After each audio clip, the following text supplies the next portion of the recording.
Hello and welcome to the Yellow Chair Collective. We are a psychotherapy practice based in Los Angeles. My name is Jack Lam, and I am an outreach coordinator and a therapist at Yellow Chair Collective, and I will be your host for this interview. So today we will be speaking on Asian racial stress and trauma with our fellow YCC therapist, Sharon Kwon. So we thought this was an important and timely conversation as since the pandemic began, there's been a massive spike in hate crimes against Asians in America. And Sharon, who is with me today, is not only a psychotherapist, but also a guest writer for the Huffington Post. You've written pieces that have gone viral on Asian American identity and mental health. Welcome, Sharon. Thank you so much for having me. So my name is Sharon Kwon. I consider myself a 1.5 generation Korean American. My family immigrated to the States when I was 3 years old. And since then, I think I've just adopted a sink or swim mentality, trying to navigate life in America, not just for myself, but also for my family as well. I'm the oldest, and so I was the first to learn English and became my family's translator, which created a bit of a codependent family dynamic in that, my parents' lives were filtered through me, their child. And my father, he's also a pastor, and my parents are very traditional and conservative. They're basically stuck in 90s Korea and haven't really gotten with the times. So, growing up, the clash between collective and individualistic ideals was very hard for me to process. And this resulted in a lot of cognitive dissonance for me because I was just receiving different messages of how to live, at home versus what I was receiving out in the world. And so throughout my childhood and a lot of my adulthood, my family life was all about supporting my dad and his church, which again resulted in a lot of codependency and religious trauma that made it really difficult for me to differentiate from my family and find my own path. And so for the longest time, I avoided them and felt pretty hopeless about my situation. And friends would tell me that I should talk to therapists all the time. But because of the stigma around it, and also because I thought therapy was really only for white people, I just didn't think that it could help me. And finally, I had to reach my rock bottom to really motivate me. And I found a Korean American therapist who was such a kindred spirit for me. And that was when I realized that there was hope after all. And that was really the start of me taking ownership of my life and really figuring out what my needs are instead of, my family's needs. It was a very freeing and spiritual experience for me. And I knew right then that this is what I wanted to do. And it got me on the path to becoming a therapist and drawing upon my own struggles and life lessons. Wow, that's an incredibly powerful story, and the way that you even concised that. Maybe tied to what you're here to talk about today, like racial stress. I have kind of a general idea of what it is. And I want to hear, based on like your experience and your perspective, how would you kind of characterize or describe racial stress? So racial stress is, like racial trauma refers to the mental and emotional injury that's caused by encounters with racial bias and ethnic discrimination, racism, microaggressions, hate crimes, etc. And it's not limited to just hate crimes or acts of direct violence, but it can also be something as seemingly harmless, like the slanty eye gesture or other forms of othering. This is dangerous because it sends the message, you are not like us. You don't belong here. You're not as important. You are a perpetual foreigner. And this makes us easy targets for scapegoating, like with COVID and the rise of anti Asian sentiment. So, when we sense this danger, this evokes like trauma responses like flight, fight, freeze, or fawn, which is the brain's way of telling your body that you're not safe. And most of us are familiar with like flight, fight, and freeze, but the lesser known fawn response is probably one of the more often used responses for Asian Americans. And fawning, that's when you people please to diffuse conflict in order to reestablish a sense of safety, Mm. like when you laugh at a racist joke or a comment. And I think Asian Americans are so used to minimizing our pain so as not to rock the boat. It's how we survived our families and now how we survive racism out in the world. Mhm. People who have experienced racial trauma, they have symptoms of PTSD, avoidance, hypervigilance, fear, anxiety, hopelessness, blame, hyperarousal. And trauma also doesn't have to come from something you directly experienced. Like after the Atlanta shooting, I was like terrified of going grocery shopping in Koreatown and really avoided it. And I also stopped walking and taking public transit because every time I watched the news or scrolled through Instagram, I saw another attack of an innocent Asian person on the street. Now, whenever I'm in public by myself, I feel very hyper vigilant and can't help but scan my environment for, signs of danger. And so this racial stress and trauma really just takes a toll on your body and your mental health. Wow, I think you've condensed so much information in in there, and I just want to like dig in and unpack it.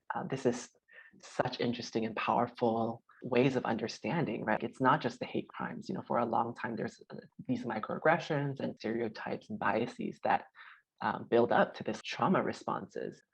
I wanted to talk about like one of your Huffington Post articles. It's from This Is What No One Tells You About Being Asian in America in 2021. You wrote about an experience where an Uber driver singled you out in your group of friends, pointing to your eyes and making a slanty gesture, and said that you can't be from here. Where are you really from?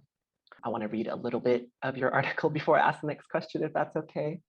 You wrote, I sat still, frozen in discomfort and silence as my friends giggled.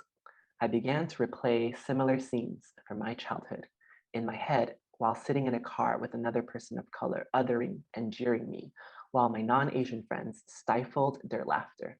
I couldn't help but wonder, why does everyone else find me and my experience so funny? After many years of enduring a special kind of racial trauma, I learned the answer. This is what no one tells you about being Asian in America in 2021. Our world minimizes us, and we minimize ourselves. Whew. I think that's so powerful because I think it gives us the context of the kind of stressors you're talking about that we face and then the kind of responses that we have. So I guess my question is, why is it important that we talk about racial stress and racial trauma? The first step, even in therapy, is self awareness. If we don't know what's going on, if we kind of just push it aside and go on about our lives, how is anything ever going to change? In that moment in the car, I was frozen. I couldn't bring myself to stick up for myself. Felt like I couldn't stick up for myself because everybody thought it was funny. And so not only did I freeze, but then I ended up fawning because I didn't want to make everyone else uncomfortable. And I feel like that is also something that I learned growing up in an Asian family where the most important thing was for the good of the family, the good of everybody, even if that meant sacrificing my own needs. So in these big life situations, I kind of end up repeating all of these patterns and behaviors that have come from childhood, especially with microaggressions. There's always like impact versus intent. Like, did that Uber driver know that that was the impact? I feel like his intent was it's harmless, just asking where you're from. But the impact was, you're singling me out. You're making me feel like I don't belong, that I'm not an equal participant, an equal American like everybody else in the car, and that there's something wrong with me. Racism isn't always black and white. And I think racism towards Asian Americans is going to look different than racism towards, a Black or Latinx person, because our experiences are just not the same. Our backgrounds are just not the same. And especially with Asian Americans, our proximity to whiteness, I think it makes it really easy for people to, minimize our experiences and to say that, well, that's not racist. Like, I didn't mean anything by that, even though the impact is pretty painful and something that, we kind of have grown up to just have to stifle. Yeah, I feel like that contextualizes what you wrote so well, especially the part where you said, our world minimizes us and we minimize ourselves. Right? I hear sometimes, especially in kind of discussions about racism, Asians in America getting left out. In one of your articles, you wrote this quote from Steven Yeun, the actor in Minari. Sometimes I wonder if the Asian American experience is what it's like when you're thinking about everyone else, but nobody else is thinking about you. just from our cultures, right? A lot of the times being taught that maybe to not speak up as much to be compliant. I don't know if that's the word. Mhm. I want to go into another thing that you wrote about in one of your articles was that you grew up hating being Korean and hating being around other Asians. I was wondering what changed. So much of my upbringing was rooted in church. And since so many Korean immigrants seek community at church, I really thought that all Koreans were Christian and out to judge me. And so, because I felt so judged, I ended up doing the very same thing back and judge them. And I thought that all of my struggles with my family was because they were so Korean. And as I began to assimilate and become more Americanized, I just started to harbor a lot of internalized racism and resentment towards my culture. And Kathy Park Hong, the author of Minor Feelings, she writes um, racial self hatred is seeing yourself the way the whites see you, which turns you into your own worst enemy. And this quote really resonated with me because I realized that this was what I was doing all along. I used to be so embarrassed by my parents, their accent, our food, our smell. I hated being associated with Asians and had very few Asian friends growing up. And I just wanted to fit in. And for me at the time, that meant being seen as white, which was an impossible goal that I was striving for. And it wasn't until I went back to Korea for the first time since leaving. That was when I was around my mid 20s, where everything changed. And for the first time in my adulthood, I saw myself the way that Koreans saw me. I belonged. And it also helped that my family on my mom's side doesn't go to church at all, and they still love me regardless. And so being shown that unconditional love and acceptance was pretty life changing. And so I started to see the world and myself differently. And so these days I feel so proud to be Korean and also American. And those few years that I spent living in Seoul in my mid 20s were so healing for me. And I really feel like that I finally got to understand my culture and background outside of church and on my own terms. I love that. And I think that I've heard that experience so much, right? Like kind of that internalized racism. And I want to break that down a little bit more because I think that that is a huge part of how sometimes a lot of Asian people can play into white supremacy is that internalized racism part. And when you were talking about how um, you kind of saw yourself through the lens of like the white perspective, I guess I'm just kind of curious more so about like the change when you went to Korea. Like, how did that affect your Okay, yeah. self-perception? When I went to Korea, I mean, I wasn't seeing myself the way that white people see me. I adopted a different kind of lens where it was one of acceptance, one of belonging, where I wasn't othered. If I was walking in a crowd, I looked like everybody else. Nobody could single me out because of the way that I look, because of, my ethnicity. And because of that, that sense of comfort and belonging, I think that really paved the way for me to just accept myself that this is who I am. I can't change the way I look, can't change where I come from, and where I come from is a beautiful place where, people we love our food, we love each other, we're very collective, and I think being around that kind of collective spirit was what really paved that path for me of like, oh, this is a belonging that I always needed, that I was searching for.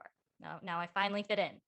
Thank you. That's amazing. And I think I see kind of like a larger picture that you're painting too, in the sense that your experience here as an Asian person in America, the microaggressions and the othering is a form of the racial stress that you were talking about. And that can kind of impact us. And we kind of think, oh, if maybe if I wasn't Asian, then I wouldn't be susceptible to these kinds of stressors Mhm. and attacks almost. In a sense, it's a very understandable, almost like a defense mechanism, if that makes sense. Yeah, definitely. I mean, if everybody is continuing to tell me that I don't belong, I'm different, you're not from here, I think every Asian American can relate to that question of where are you from? Where are you really from? That subtle like, oh, but you're not from here. You can't be from here. that kind of automatic questioning that I experienced, growing up in America, always just made me feel like I don't belong here, and that made me want to even more find a way to belong, Right. like overcompensate. Wow. What's really, really, I think, powerful about that is I feel like every time the term racism comes up, sometimes people immediately instinctually want to distance themselves from it, right? Like, oh, I'm not racist. I would never be racist. I'm a person of color. How could I be racist? Whereas I think when you tell your story, I hear like there's no shame in internalizing racism because it's a very understandable human thing to do because we were seeking belonging. We were kind of seeking acceptance and in a, I guess, for lack of better words, in a racist society, that's how you kind of fit in is you internalize the racism. Yeah, I mean, that's what white supremacy does. You know, that's the definition, whiteness is supreme. And that's the message that I was given from such a young age, not only from society, but parents too. And so I think growing up, it just became so ingrained in me. Okay, the goal is to be as white as possible. Whew, oh my gosh, I'm like shaking. I'm like, wow, this is this is some very big stuff that we're talking about. And I think I want to delve into it deeper because you've also talked about racial trauma, especially with the Atlanta shooting, especially with the trauma symptoms, how you feel unsafe, going on the streets. And I kind of want to touch on that a little bit more.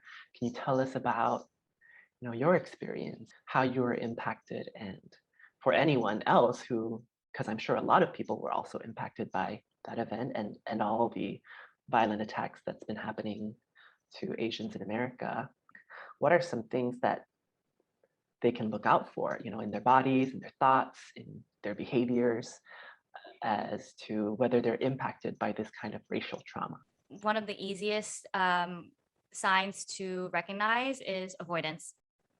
Avoiding doing things that you used to feel safe doing before, such as going to the grocery store or going out for a walk or taking public transit. If you start to feel that sense of like, oh, this isn't safe, like, oh, I can't do that, like that is a very telltale sign of trauma. Also, another sign would be hypervigilance. Starting to really scan your environment to see, what's out there. Even going to the grocery store, it used to just be, you go and you get your things, but now it's like you have to look around to see if there's any danger around. I think that I've also had a lot of clients, who have struggled with just even going out, feeling unsafe out in the world, and who have just avoided going anywhere and just kind of try to stay home. And I think, with COVID and being home so much, it was kind of easier in the beginning to avoid these things without even know that I was avoiding it. But now that, things are opening up a little bit more and people are going out more, it's interesting because I feel like a lot of my non-Asian friends, some of them are still worried about, COVID, Delta variant, things like that. But I feel like for Asian Americans, yeah, we have that worry too. But even bigger for me personally is the anti-Asian sentiment and, feeling like, oh, there's like danger everywhere. I hear that, and I think a lot of us tend to think about trauma as this like one big event that's like catastrophic, right? We associate it with military, like veterans have trauma, PTSD, huge car accidents or freak accidents or fires and stuff like that. But with racial stress and trauma, it doesn't feel like it's happening to you directly, but it also does at the same time, which is kind of weird because it's happening to our Mhm. community. So it's almost like a collective trauma.